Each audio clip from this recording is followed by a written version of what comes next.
So let's do some practice problems. So remember, like in class, we shaded the base to start with. So right here would be the base, and that is a rectangle. So this is a rectangular prism. So to find the area of the base, remember that's big B, we're going to do length times width. So that is going to be our 4 times 5 right here. So 4 times 5. And that's going to give me the area of the base is going to be 20 meters squared. If we go back to that volume formula, remember it is volume equals big B times H. We know big B is 20. So now we need to figure out the height. And remember, the height occurs the line that connects the two bases together. So that line would be 10 meters. So when we multiply 20 times 10, we get 200 meters cubed. All right, so if we look at this, well, it kind of looks like a cube, but you got to be careful because this side right here is not 6. This side right here is 10. So once again, we have a base right here, and it's on the bottom as well. So our base is a rectangle, so we can do length times width, and that's going to be our 6 times 10, which is going to give us 60. And then our volume is big B times H, so that is going to be 60 times 6, which is going to give me 360 centimeters cubed.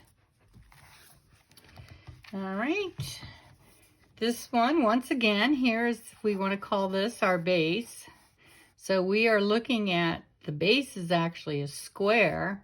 So our big B formula is going to be S squared. So that's going to be 8 squared, which is 64 yards squared.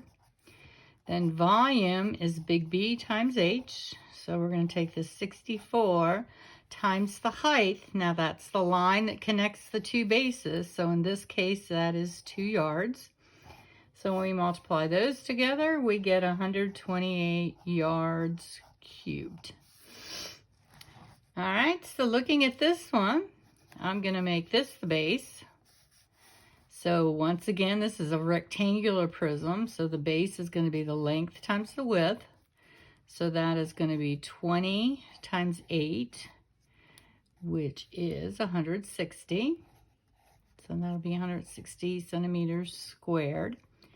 The volume formula is always the area of the base times the height.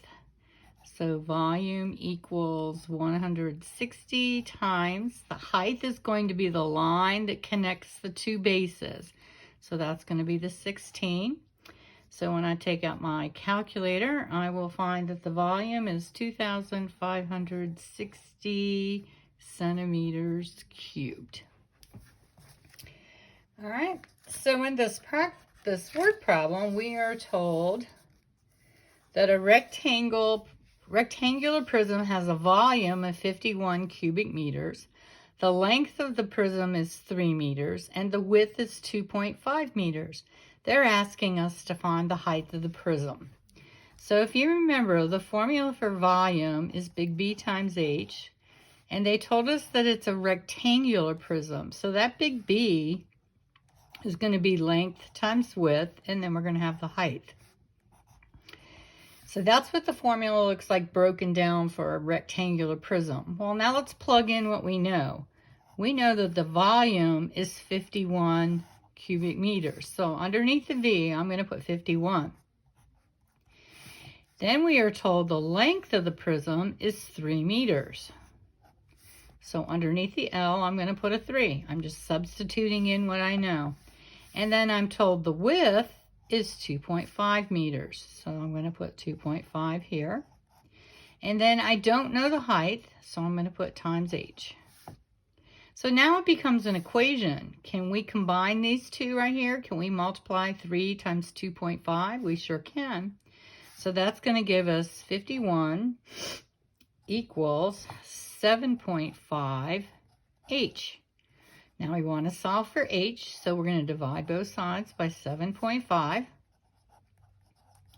So 51 divided by 7.5 is 6.8. So Over here we get h, so the answer is 6.8 meters is the height. All right, in this problem, we are told that the gas tank is 20% full. So they're kind of giving you a picture right here. Gas costs $2.51 per gallon, and 1 gallon is equal to 231 cubic inches. Okay, how much will it cost to fill the gas tank?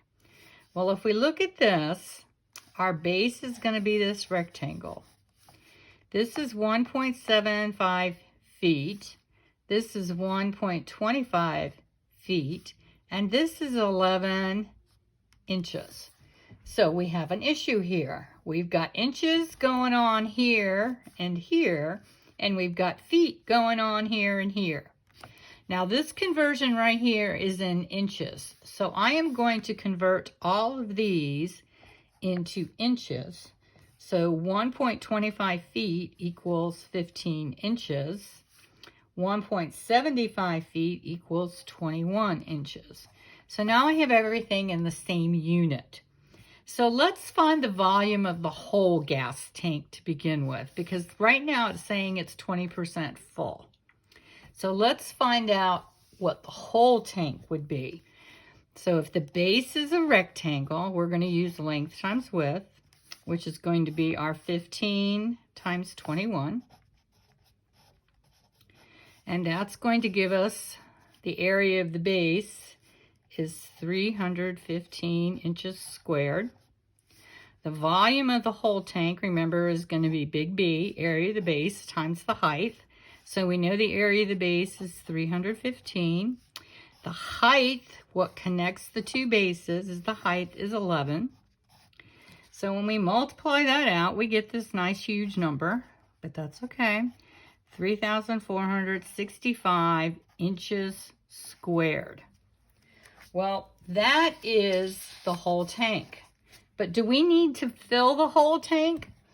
Well, right now we have 20% of the gas sitting in there. So what percent do we need to fill it with? What percent do we need to add to it that will make it full? Well, if we already have 20%, to get to 100%, we need 80%. This is our 100%.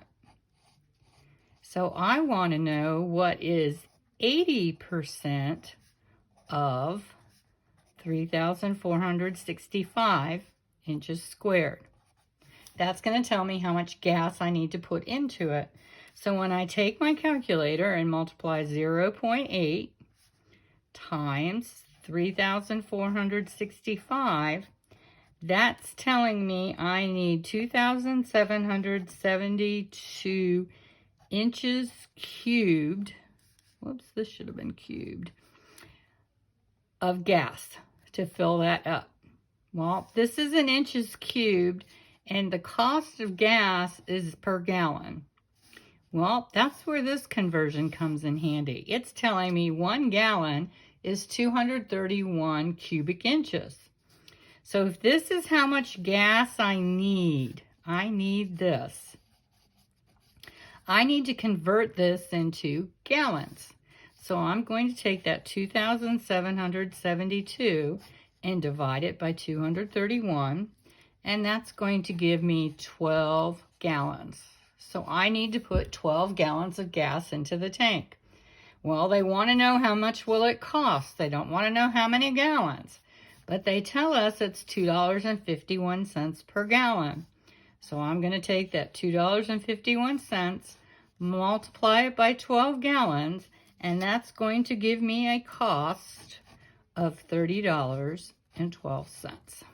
So that's how you solve that problem. All right, over on the back, we have some triangular prisms now. So remember, if you see two triangles, this is a triangular prism. So this is my base right here. The shaded area is my base. So to find the area of a triangle, I am going to do 1/2 base times height. So just looking at the triangle, I've got 1/2. The base of it is 12. And the height of it is 5, because that's where the right angle occurs. So half of 12 is 6, and 6 times 5 is 30. And then volume is big B times H. We know big B is 30, and I left out the unit, 30 meters squared. So I'm going to take that 30 meters, multiply it by the height. So what connects the two bases? This line right here, and that would be 9 meters. So now when I multiply 9 times 30, I get 270 meters cubed is the volume of that triangular prism. All right, so over to this one. Right here is our base. This time it's not sitting on the base, and I know it's the base because there are 2 triangles and there are 3 rectangles. So once again, the area is going to be 1/2 base times height for the base.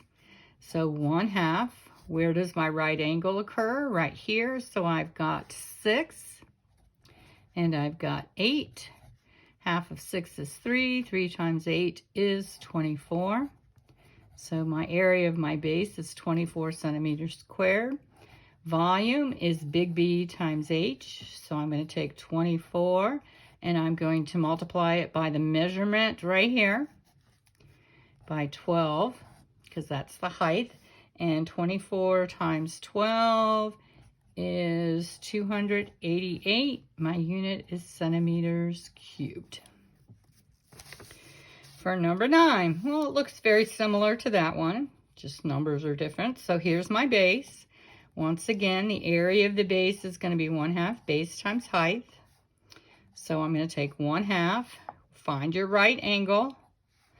So that's 4.5 times 6. Half of 6 is 3. 3 times 4.5 is 13.5. And that will be feet squared. Volume is the area of the base times the height. So the area of the base we found to be 13.5. And I'm going to multiply that by the height. So that's the line that connects the two. So that is 9 feet. So 13.5 times 9 is going to give me a volume of 121.5 feet cubed. All right. So this one is sitting on its base because here's your triangle. And we have a triangle on the bottom and the rest of the faces are rectangles. So we know that the triangle is our base. Whoops. So big B is going to be 1/2 base times height. So we're looking at these numbers right here because this is the triangle right here. So 1/2 times 10 times 10.5.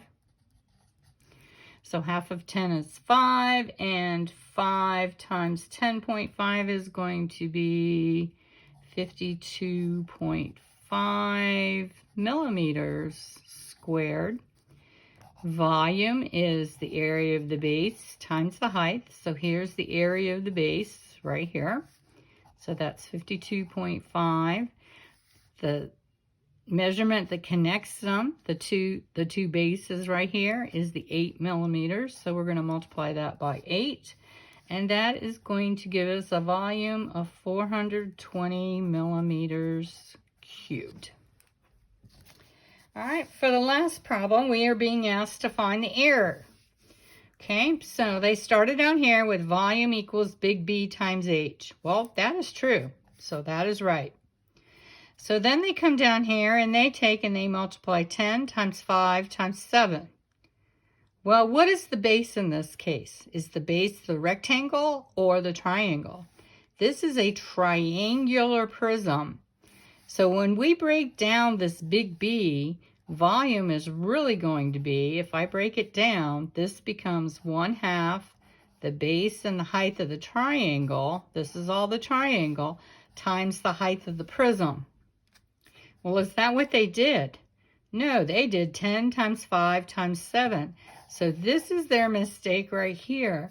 They did not use the correct formula for the area of the base. And this is a common mistake to make. So right here is where their mistake is, and they used the wrong formula for big B, okay? So they used the wrong formula.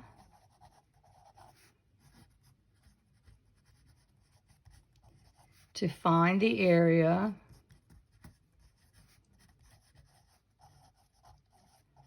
of the base.